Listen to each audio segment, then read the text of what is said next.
Hi, I'm Charles B. Gale, Hi, I'm Blake Smith. And I'm Hayden Hood. Director of Mass Timber with Cambium Carbon. I'm a senior project designer and architect at RIOS. And I'm also a designer at RIOS. RIOS is a multidisciplinary design firm. We do architecture, landscape architecture, interiors, master planning, and even graphic design. Purpose and goal of this project was to really make an impact and splash at the International Mass Timber Conference. And for Cambium, we wanted to provide this art exhibit for the masses to really think differently about supply, traceability through technology, and carbon accounting for green building certification. Charles Gale with Cambium came into our office one day and with an idea to build something kind of spectacular. Process happened very fast. We took a 9-month project typically and condensed it into 2 months. We worked with RIOS, who came up with 30 plus different design options. So our design process at RIOS is really it's an iterative approach. We don't have a one idea and say that's the answer. So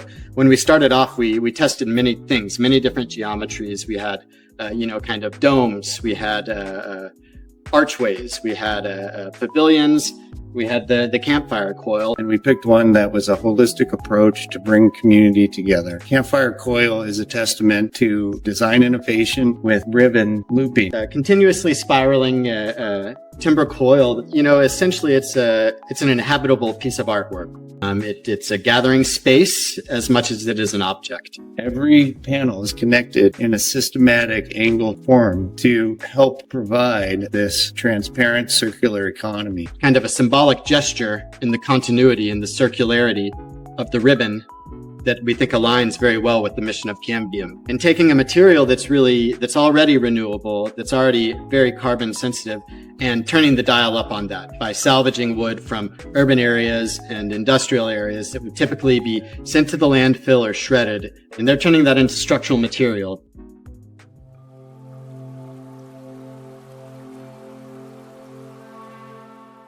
After we got through design, we chatted with Sterling Structural, Michaela, about doing this art installation for the Mass Timber Conference, and she was floored. She was so excited to help out, and she said, "Whatever you need, Charles, we'll make it happen." So we ended up working with Sterling. They took the design concepts from Rhino and moved it into Revit. Sterling then ended up doing the engineering and shop drawings and modeling. And once we got to that stage, myself and Cambium team found supply options. We ended up going with Eastern White Pine for the subfloors, which is an underutilized species in the New England market. And then we ended up using Colorado-sourced SPFS from Blanca, which is from post-fire and salvage restoration forests in Colorado. Then also we provided Southern Yellow Pine from industrial sources. So we ended up blending this project from multiple sources, all tracked and traced through our technology to help build 5-ply walls with 3-ply floors to help combine and complete design. We made the choice as a team to leave the finishes raw on the wood and on the steel connections. And that's kind of a philosophy in a way. There's a beauty in the raw material that we put up, and we don't have to stucco over, we don't have to plaster over these things, but we leave them exposed, and there's kind of a robust quality to it. In a conversation that we had was that we don't want to turn CLT into something it's not. We want to work with the material and celebrate what it is. And so I think that looked a lot at creating a system mathematically and spatially that actually works with the proportions of a billet and really starts to leverage that for its spatial qualities.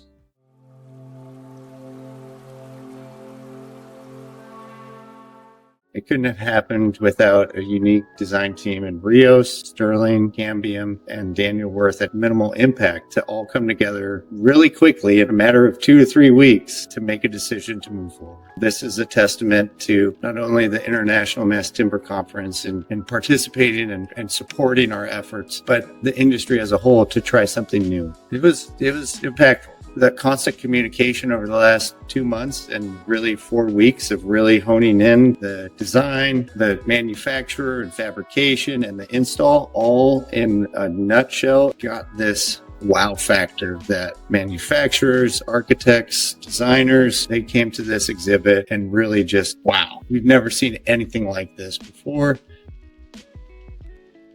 Thank you. We want to learn more about the story. We want to learn more about Cambium. We really want to learn more about what you guys are doing. And I think the most rewarding part of this is seeing all the people's different reactions. You know, we saw people from Idaho saying, this reminds me of the Sawtooth Mountain Range. We saw people who said, hey, this looks like a campfire. We saw, and you know, we named it Campfire Coil. So seeing what it means to other people and seeing the wow factor, the fact that we have 27.5-foot tall peak on a 30-foot ceiling, and how do you install that inside? With a crane, we could have done this easily, but Daniel came up with the genius idea of using 2 telehandlers to merge those panels together and connect those points, get that installed from the tip, and then slide in the floors and bolt those together. Having worked in the mass timber space for 7 years, understanding how this industry has evolved and where Cambium is positioned to become a material supplier and a tech-enabled supply chain transparency company. People are hungry for what we are doing. They're very excited about utilizing unique species, utilizing waste stream supply logs into mass timber to support their storytelling. Really understanding that people want this and people are willing to try something new to really tell the story and do something new in an evolving industry, a really young industry in the States, but really have an impact that is over and above what's being done today.